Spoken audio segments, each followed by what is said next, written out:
Hello hi అండి నమస్తే welcome back to mummies kitchen. ఇవాళ స్పెషల్ రెసిపీ వచ్చేసి చాలా సింపుల్గా టేస్టీగా బీన్స్ కర్రీని ఎలా ప్రిపేర్ చేసుకోవాలో చూపించబోతున్నాను.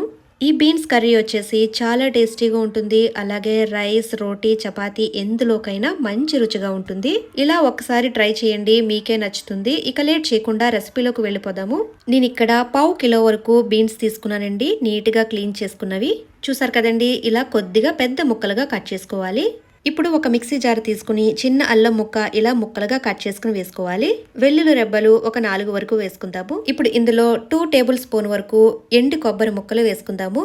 మీ దగ్గర ఎండు కొబ్బరి లేకపోయినా పచ్చి కొబ్బరి వేసుకోవచ్చు. ఒక పెద్ద టమాటా తీసుకుని ఇలా ముక్కలుగా కట్ చేసుకుని వేసుకోండి. మిక్సీ మూత పెట్టేసుకుని మెత్తగా గ్రైండ్ చేసుకుందాము. చూసారు కదండి, ఇలా గ్రైండ్ చేసుకుంటే సరిపోతుంది. ఈ పేస్ట్ ని పక్కకు పెట్టుకుందాము. స్టవ్ వెలిగించుకుని బాండీ పెట్టుకుని ఒక 3 టేబుల్ స్పూన్ వరకు ఆయిల్ వేసుకుందాము. ఆయిల్ హీట్ ఎక్కిన తర్వాత 1/2 టీ స్పూన్ వరకు జీలకర్ర వేసుకుందాము. 1/2 టీ స్పూన్ ఆవాలు వేసుకోవాలి. వీటిని చక్కగా దోరగా ఫ్రై చేసుకోవాలి. సన్నగా తరిగిన ఉల్లిపాయ ముక్కలు వేసుకుందాము.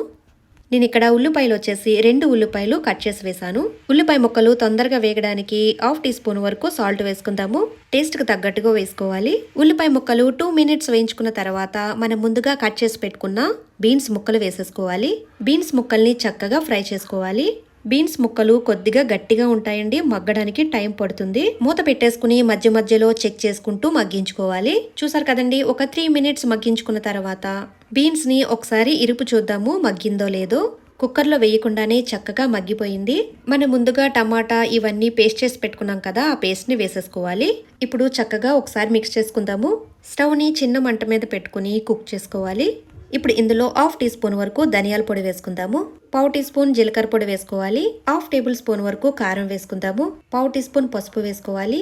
ఇవన్నీ కూడా చక్కగా కలిసేటట్టుగా మిక్స్ చేసుకోవాలి. ఇలా మిక్స్ చేసుకున్న తర్వాత కొద్దిగా వాటర్ వేసుకుందాము, మరీ ఎక్కువ కాకుండా. వాటర్ వేసుకుని ఒకసారి మిక్స్ చేసుకున్న తర్వాత మూత పెట్టేసుకుని కుక్ చేసుకుందాము.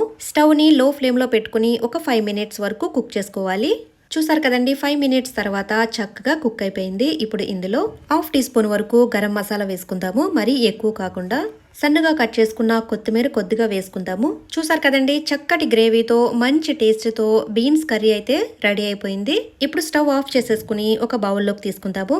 అన్నంతో తిన్నా, రోటీతో తిన్నా, చపాతీతో తిన్నా చాలా రుచిగా ఉంటుంది.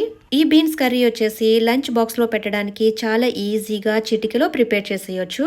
ఇక లేట్ చేయకుండా ఈ రెసిపీని మీరు కూడా తప్పకుండా ట్రై చేయండి. అలాగే వీడియో నచ్చినట్లయితే లైక్ అండ్ షేర్ చేయండి, సబ్స్క్రైబ్ చేసుకోండి. మరిన్ని స్పెషల్ వీడియోస్ కోసం బెల్ ఐకాన్ ప్రెస్ చేయండి. Thank you for watching mummies kitchen Telugu.